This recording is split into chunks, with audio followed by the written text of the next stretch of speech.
You're listening to the I'm Busy Being Awesome podcast with Paula Engebretson, episode number 214.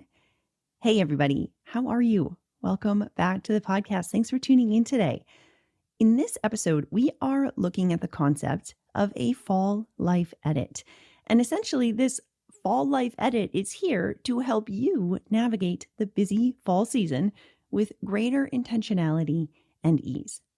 Now, it's no secret that prioritization can be a big obstacle for those of us with ADHD brains. When everything seems urgent, it's really hard for us to identify what's most essential and where we actually want to focus our attention. Now, in the fall specifically, I know for myself, there tends to be a lot going on. For many of us, we have back to school, we have holiday prep, we have looming deadlines, we have closing Q3 and beginning Q4.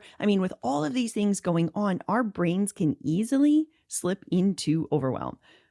And that's why taking the time now to do a life edit is incredibly helpful because it allows us to slow down for a moment and pick our priorities in advance. Pick where we want to focus our attention in advance before we start spiraling out into indecision and overwhelm and overthinking when all the things start hitting us at once, when fall really gets into full swing.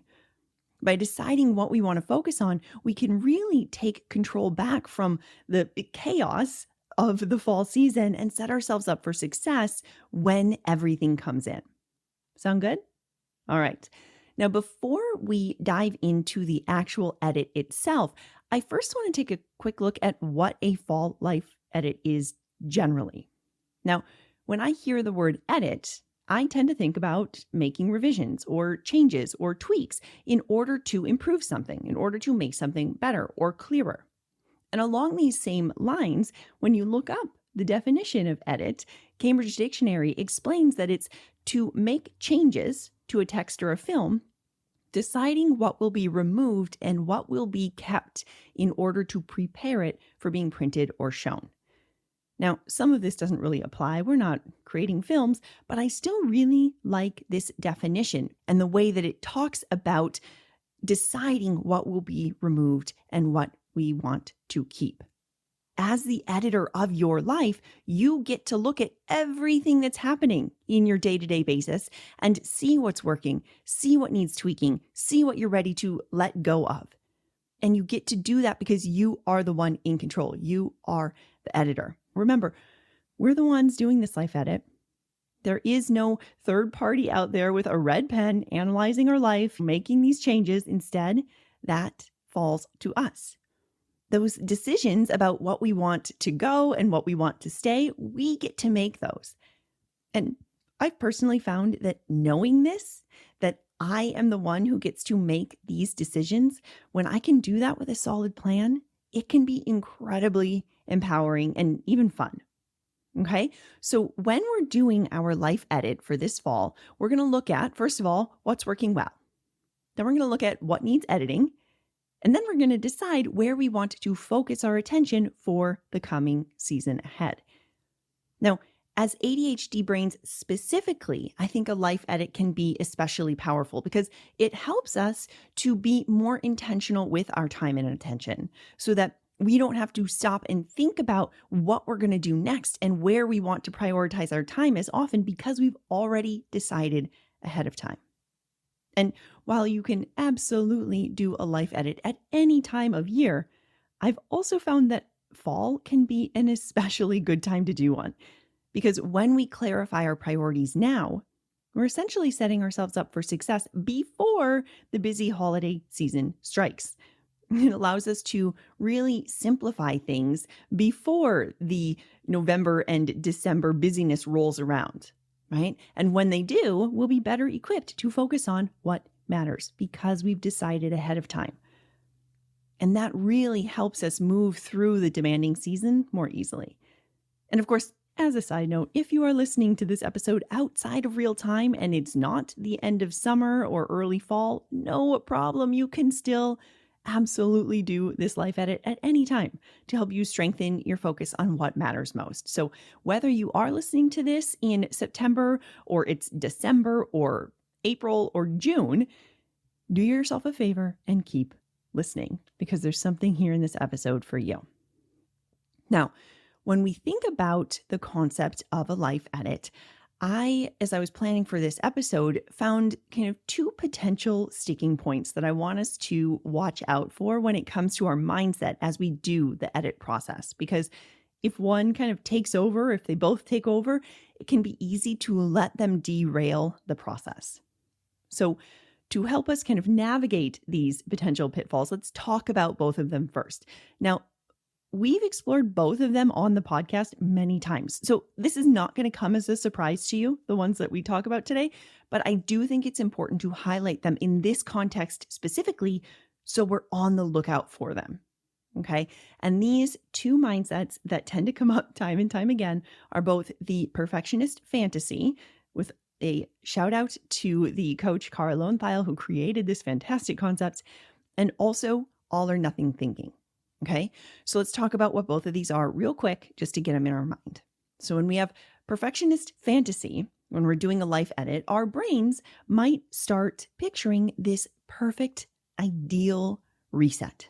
It might dream of completely revamping our lives in a way that is just not realistic for any human. And usually it's not in alignment with the way our current life is whatsoever. So for example, maybe your brain is dreaming about this perfect, slow, luxurious morning, and it starts with long meditations for 2 hours in absolute silence.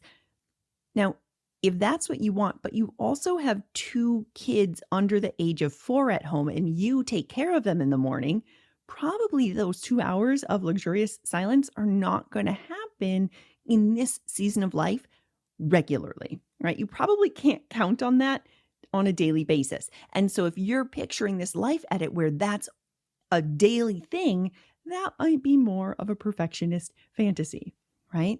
So if you notice yourself pulled toward these more quote unquote perfect days that just don't really match with your reality, make note of that. Now, that doesn't mean we can't have some version of it, but maybe we aim for 10 or 20 minutes of quiet instead of 2 hours. So in other words, I encourage you to keep reality and real life front and center as we're working through this process of the life edit. Maybe in a few years, when the kids get older and they sleep in a little longer, you'll be able to have a longer time of silence and meditation if that's your goal. But today, we're going to focus on 20 minutes. So that's an example. Obviously, not everybody wants that, but that's the example that came to mind. Okay, so the other mindset that could potentially trip us up is all or nothing thinking.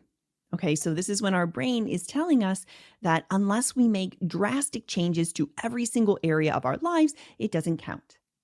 Or it might use the actual life edit specifically and get real all or nothing about that. So it might think, well, if I don't follow the exact steps of this edit in the exact order and do all of the categories precisely, then I'm doing it wrong. So I might as well not do it.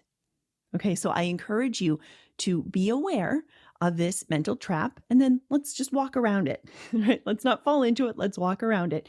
Because when we give in to the all or nothing, when we let it kind of take over, we will likely find ourselves, if you're anything like me anyway, diving headfirst into the new thing for a day, maybe 2. We do all the things and we hold on to it for maybe a day, maybe 2 if we're lucky. And then we realize, oh my gosh, this is so unsustainable, and we call it quits. And then we use that against ourselves, telling ourselves we can never stick with anything. So in order to avoid that, I encourage you to remember what we talked about just a couple of episodes ago in episode 212 about practicing B+ work. This is one of the best places to play around with that. Give yourself permission to choose maybe 1 or 2 ideas, 2 areas from the episode that we're going to talk about today, and let that be enough. You don't have to edit all of the areas that we explore. I'm going to be giving lots of examples, but you don't have to do all of them. Choose one and let that be enough. Okay. So focus on that and go all in. Be careful of the all or nothing. Allow one or two things to be enough. I promise you, you will be so amazed at the impact of making those few small changes over the long term. You'll be stoked by the progress that happens. And remember, once you get one area locked in, once you've done the edit in one area, you can always come back and pick something else to focus on. Okay.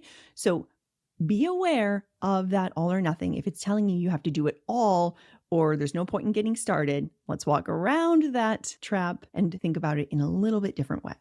And of course, for more details on all or nothing thinking or perfectionist thinking, I have lots of episodes in the podcast archives, but probably most recently, episode 209 could be really helpful with all or nothing thinking. And then the other one that comes to mind for perfectionism right now is episode 155, which is all about overcoming perfectionism, especially with creating things. Okay. So episodes 209 for all or nothing, 155 for perfectionism. And I'll be sure to link to those in the show notes if you want to check those out after this episode.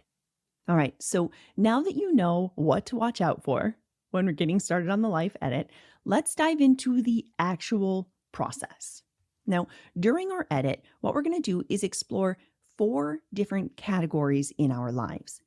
And for each of these different categories, which we will walk through together, each one, but when we go to each of those categories, I encourage you to ask yourself 3 different questions. First of all, what's working? What do you want to keep within this category? Second of all, what's not working? What are you ready to release? What are you ready to edit or cut out? And then third, of all the things in the category, what is most important this season? Or where do you want to really put your focus this season?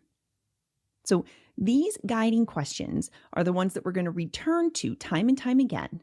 And they can really help your brain stay focused so that we don't slip into overwhelm thinking, oh my gosh, I have to do all the things. No, we're going to come back to these 3 questions. What's working? What's not? Where do we want to focus our attention the most, right? So it helps prevent us from slipping into overwhelm or from getting sidetracked quite as easily. It kind of helps prevent us from going down the rabbit hole. And if we do, it's not a problem. We just pull ourselves back out and center ourselves with these 3 questions again. What's working? What's not? Where do I want to put my focus this season? Now, also, I want to mention that the life edit can take a little time. We're going through 4 different areas of our life.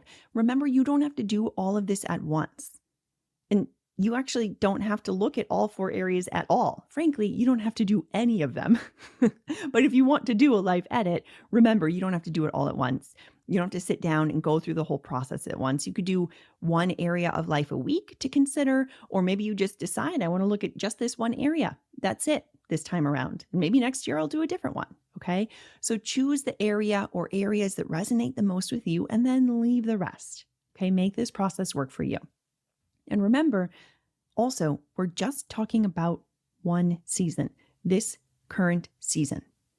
The answers and the decisions that you're making on what's working and what's not and where you want to put your focus, these decisions aren't forever. Sometimes the brain wants to go, oh my gosh, I have to decide that I'm going to focus on this and I have to do that until I'm 90. Nope. Nope. It's just for the fall. And then we can check in and adjust and pivot as needed. All right. Now, as we walk through the edit together, we're going to touch on 4 key areas of life. We're going to look at our personal wellness and self-care. We're going to look at our work and business. We're going to look at social relationships and connections. And then we're going to look at our life admin. And we'll talk a little bit more about what each of these categories means when we get to them as we go through the process. So with that, let's get started with personal wellness and self-care. Now, here's the truth. If you're not taking care of yourself, it is very hard to create progress or forward momentum in any of the other areas. So that's why I think it's really important for us to start with personal wellness and self-care. Even if you're tempted to kind of push this category to the back burner and kind of move on to the next one, move on to work and business, I really encourage you to not. Because this category is often so overlooked and it's also essential. You, my friend, are important. Your wellness matters. So if you only have time for one area to edit, if you have only a little bit of time to do a single life edit in one category, please pick this one. I encourage you to pick this one. Now, personal wellness, self-care, this is topics like sleep, play, hobbies, mental and emotional wellness, physical wellness, nutrition, rest, spirituality, right? These types of categories. So as we think about personal wellness and self-care, let's discuss first what is working for you. What do you want to keep in this category? What's going well? So for instance, maybe you've recently found a really great way that helps you relax at the end of each day, and that's reading a couple of chapters in a book. So at some point, you're able to carve out some time, and reading a couple of chapters really helps your mind wind down from the busyness of the day. Or maybe you found that you love doing macrame when your kids nap each day, and you love doing it for the first part of nap time. Or maybe you found a way to put enough supports in place that you're getting enough sleep nearly every night. Maybe those things are working well. Okay, so whatever's working well, think about it, write it down, reflect on what's working well about it. Why is it working well? What can we learn here? Okay. Then we're going to look at what is not working. And so we're thinking through all of those areas in our personal wellness, and we're going to take note of anything that might not be working for you. Even if it's worked in the past, right? Sometimes things change. For example, maybe you realize, my evenings have been super busy and I'm just way too exhausted to pack my lunch for work the next day. And now I've been relying on Uber Eats and DoorDash way more often than I'd like. And my wallet has noticed, right? Maybe that's not working for you. So as you pause and you reflect, first and foremost, remember that this is an exercise that does not allow judgment. It is a judgment-free zone, as always, okay? So all we're doing here as we're looking for what's not working is looking through the lens of curiosity with the goal of finding where we want to focus our energy. Where do we want to put our attention? What might we want to edit out? What might we want to foster, okay? So if you notice the judgment sneaking in, let's pause and step back. Let's swap out that judgment hat and put on our curiosity hat and see what we can learn from here. And once we've really dropped into a place of curiosity, we've moved out of judgment. Remember, this can be such a great opportunity to lovingly release those things that are no longer serving your long-term goals, while also making note of some of the new structures or systems that you'd want to establish or put in place to support you in the coming season. Next, we're going to take some time to consider what you've learned from both what's working and what's not. What have these instances taught you about yourself? How can this insight help you move forward? Maybe you learned that taking a few moments before bed to do a brain dump really helps you improve your sleep because your mind stops racing. Or maybe you realize that you want to intentionally carve out more time for packing your lunch again so that your wallet doesn't feel quite so light at the end of the week. Each of these lessons is important. And then finally, we're going to look at this entire category of personal wellness and self-care. And with everything that you've thought about, everything you've written down and learned, ask yourself, okay, what might be the most important thing that I want to focus on this season? Now, your brain is going to freak out here. It's going to be like, I don't know, everything's so important, Paula. Prioritization is so hard for my brain. I hear you. Okay. So we're going to take this lightly. It's not a huge pressure. Okay. We're just going to look what might be helpful. What's the thing that stands out the most? What could be most fun? Where do I want to put my focus the most this season? Maybe you realize that most things in your quote unquote not working category, when you were making that list of what's not working, maybe you realize they are all related to sleep.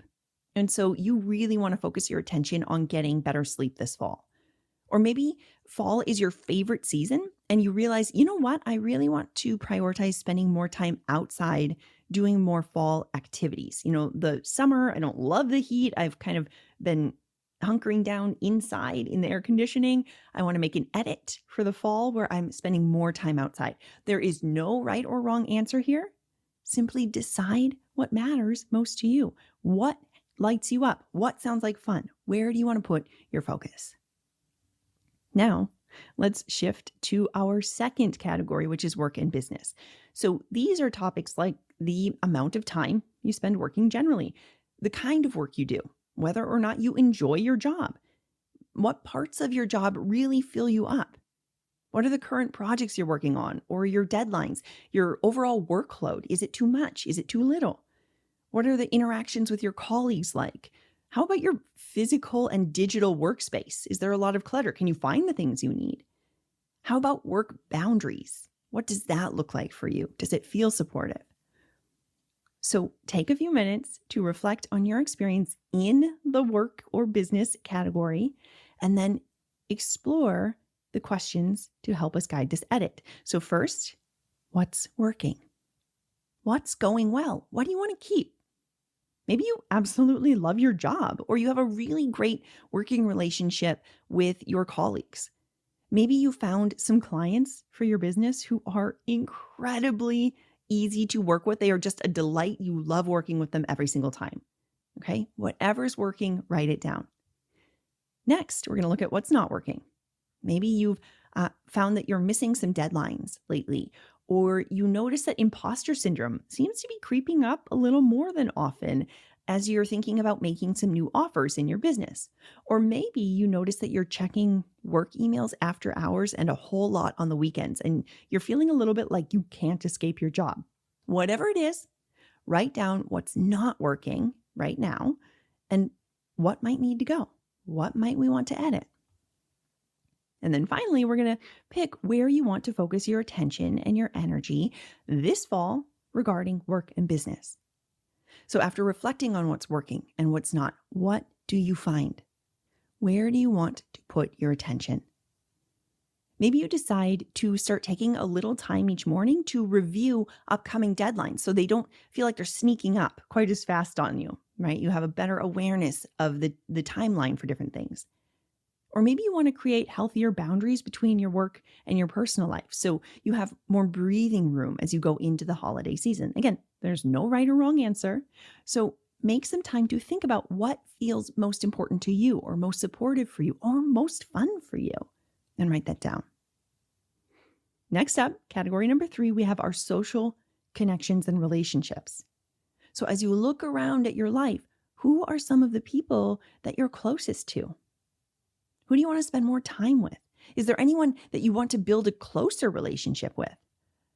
Or maybe is there someone that you want to take a step back from for a little while? As you consider this area of your life, of these relationships and these connections, I encourage you to think about your immediate family, other relationships, communication with others, space for fun with other people generally. Now, admittedly, for some people, relationships can be a really big category to tackle all at once. Some people have a lot of people in their lives, right? And if that's you, if you notice that you have a lot of different relationships in your life, especially if you have your immediate family, maybe you have a bigger family, and then you also have lots of work colleagues and you're involved in lots of different extracurriculars and things, if that's the case, I'd encourage you to consider the questions of what's working and what's not through 2 lenses. First, through the lens of your immediate family, and then through the lens of your other relationships. Now, for those of us who don't have as many different relationships to consider, for example, I don't have kids and I work from home, so I don't have as many people to kind of think through in my mind. You might just be able to ask yourself what's working and what's not once. Okay, so whatever feels easiest for you. For some people, it might be just asking it once and thinking through all the relationships. For others, it might be more helpful to kind of categorize into immediate family and other groups. Do whatever feels most supportive for you. Now, however you do it, let's first look at what's working. What do you have that you want more of? For example, maybe you've adjusted your schedule and now Tuesday nights are the time for just you and your family. And you don't have to go anywhere after work. The kids don't have extracurriculars. It's just time for you and your family to build memories and play games and spend time with the people you love the most. Or maybe you found that having weekly phone calls with your best friend is such a great way to catch up and build that support system that you really love. But now that you live separate from one another, you don't live in the same city or the same state or something, that phone call is really supportive. Once you know it's working, then we move into what's not working. What feels like it might be missing during this season of life? What are you longing for? Maybe certain relationships have been a little bit strained lately, and you want to take an honest look at healing some of those relationships or letting them go. Maybe you haven't been on a date with your partner for ages and you really miss that special time for connection. So as you work through this edit, ask yourself, is there anything that you want to add or foster here? And then also, is there anything that you need to eliminate, edit out in this area? What might you want less of? For example, are your kids really overcommitted to a lot of different activities and things, and you want to reduce some of those extracurriculars to one thing per child each season or something? Or maybe you're spending a lot of time in group activities and you're finding that what you're really craving is more one-on-one relationships for a bit. So you want to edit out some of the big group stuff and focus more on one-on-one.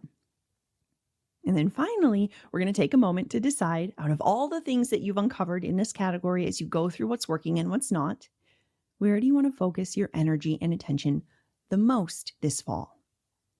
Maybe you realize you want to really put some energy into having weekly lunch dates with your partner because evenings are super crazy and there's no time for it, but lunches you could carve out. Or maybe you want to start having a monthly girls' night with your friends where you can just get together and hang out and be with one another. What's going to help you feel more connected with others as you move into the fall season?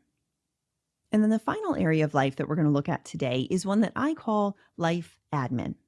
So this area deals with all of the different parts of life that essentially keep things moving along. It is the day-to-day stuff. It's the tasks that we want to get done, like scheduling things and attending appointments and paying bills and dealing with finances and investments and portfolios. And it's cleaning and house upkeep and routines and laundry and daily check-ins with the kids to talk about their homework, preparing meals, right? All of these things that we want to get done to kind of keep our lives ticking along. So again, we're going to ask ourselves these 3 questions. What is happening in the life admin area that's working? What feels good? What feels supportive? What is working right now for you? Maybe over the summer, you decided to try a monthly rotating meal plan and you realize, you know what? This is working. This is actually making meal prep and shopping a whole lot easier. Yes, please. I'm going to stick with that.